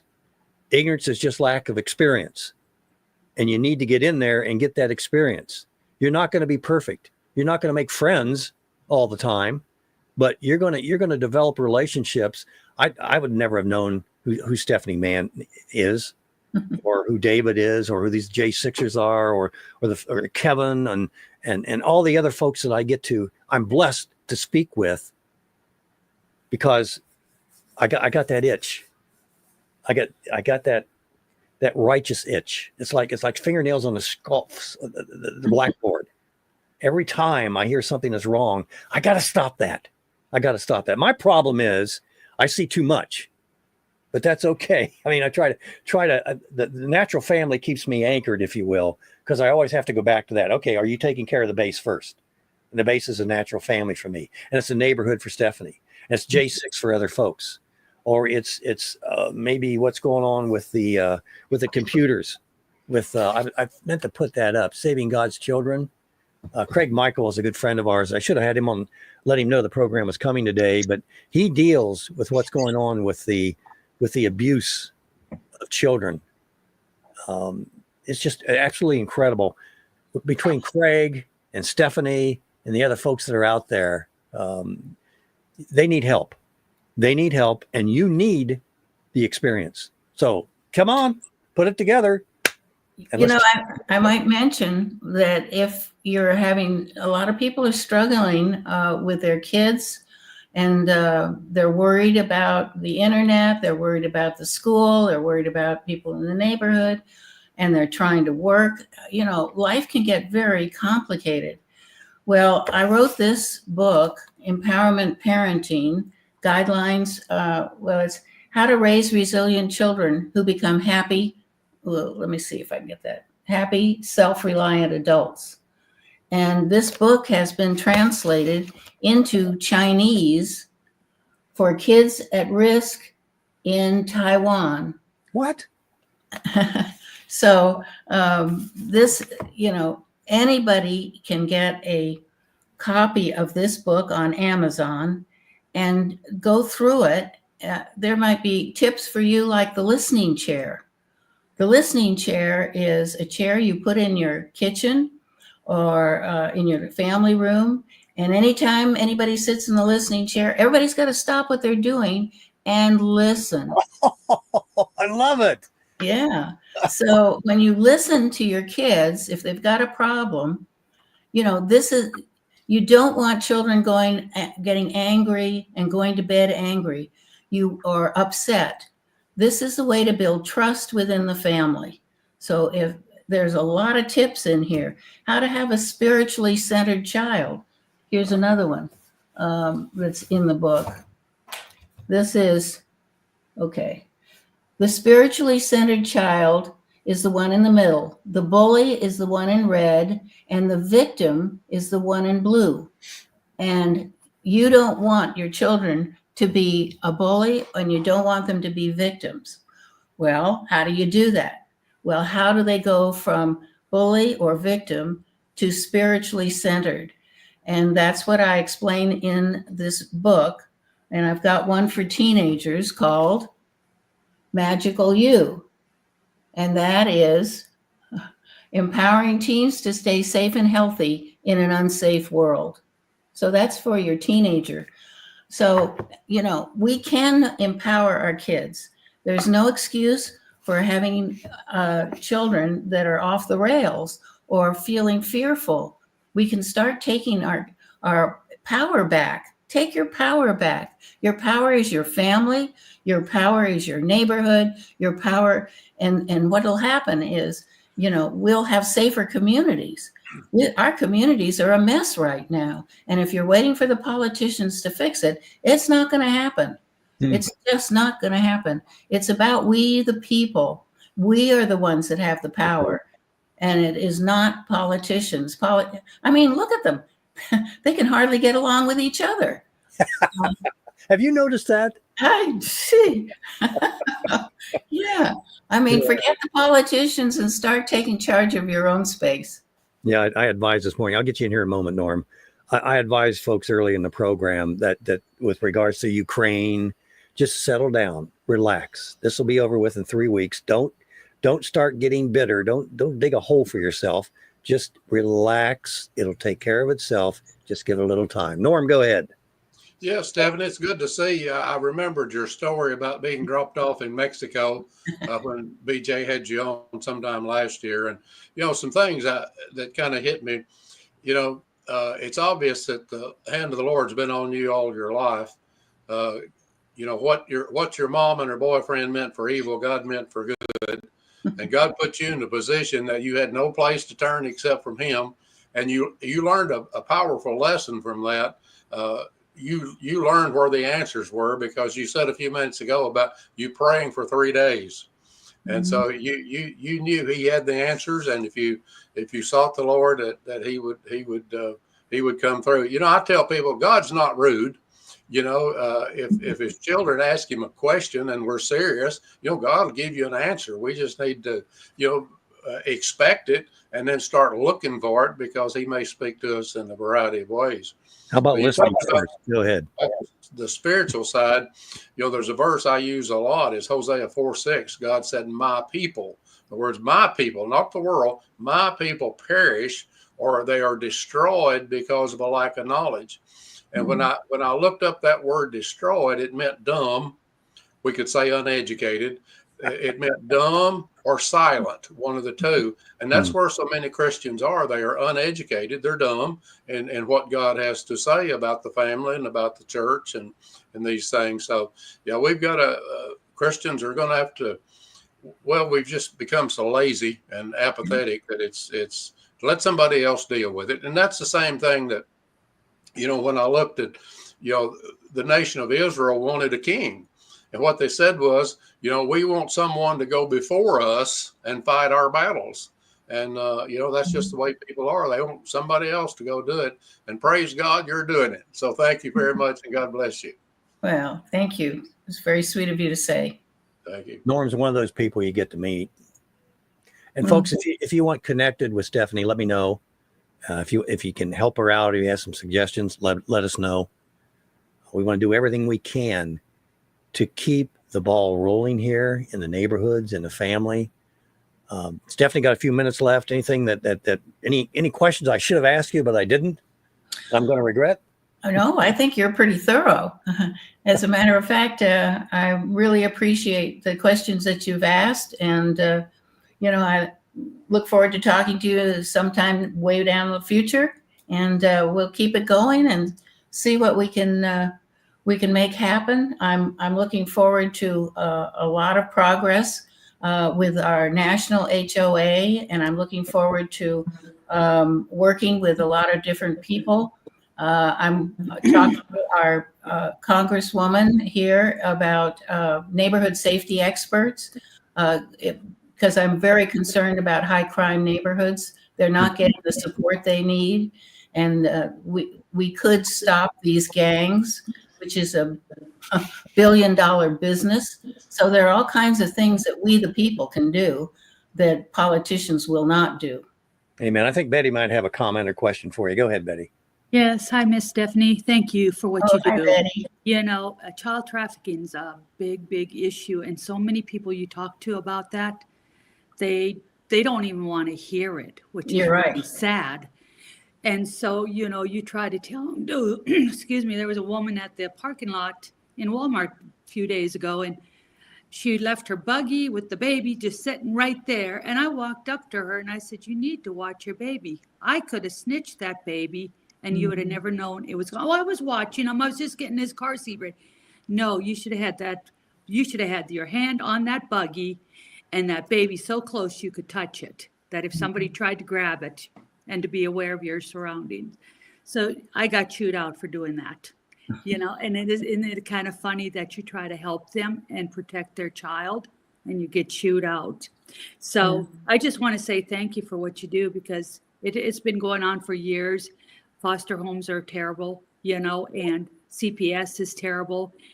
And too many parents want to do what they want to do. It's, I got to go to a race car game. I got to go there. I got to go here. Let somebody else take care of them. Well, that's when the child gets into trouble, because they need to be loved, cared on, and they need to sit down and talk with them. Let them find their concerns, what their joys are, whatever it is. So, you're doing a great job. Thank you. Well, thank you, Betty. And keep up talking to the people around you, because we all need to start speaking up.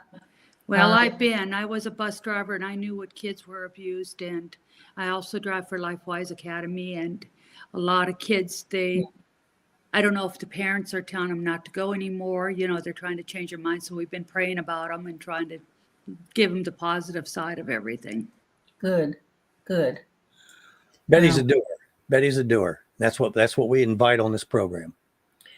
There are a lot of people that are doing amazing things, but the media only talks about if it bleeds, it leads. And we really need, I think the media is the biggest promoter of racism. Yes, sir. And we need to all speak up about changing and having a more balanced media where we hear about the good people in our communities, because it pulls people down. It pulls them down. We need to pull people up and help them understand that their involvement is critical. Amen. Hey, thank you, Mr. Anderson. I love that. Stephanie, Mann, I really appreciate you. Keep up the good work. We'll keep in touch. And I keep saying this, I still need to get out in my neighborhood and start developing some kind of an organization, if you will, or some kind of a group. Yeah. But it's hard to do. Well, I don't live in a high crime neighborhood, but some of the kids are starting to grow up and they're going to start using computers. And I think that would be the question to ask. Are you concerned about what your child's going to be seeing on the computer in a year or two? I think that might be a good place to start. Absolutely. Start wherever you can and whatever the need is in your area, because everybody has concerns and we need to start addressing all of them. Stephanie, Mann, thank you very much for your time. Thank you for what you're doing. I appreciate you giving us some extra time this morning. God bless you, Godspeed, and keep up the good work. Well, thank you so much, BJ, for inviting me. I'm happy to be here. Thank you. It's our pleasure. Thank you. Mr. Anderson, I think we're about ready to get out of here. I thank everybody for their participation, everybody for what they're doing, and they are doers. That's why you're listening here. I want to thank you all.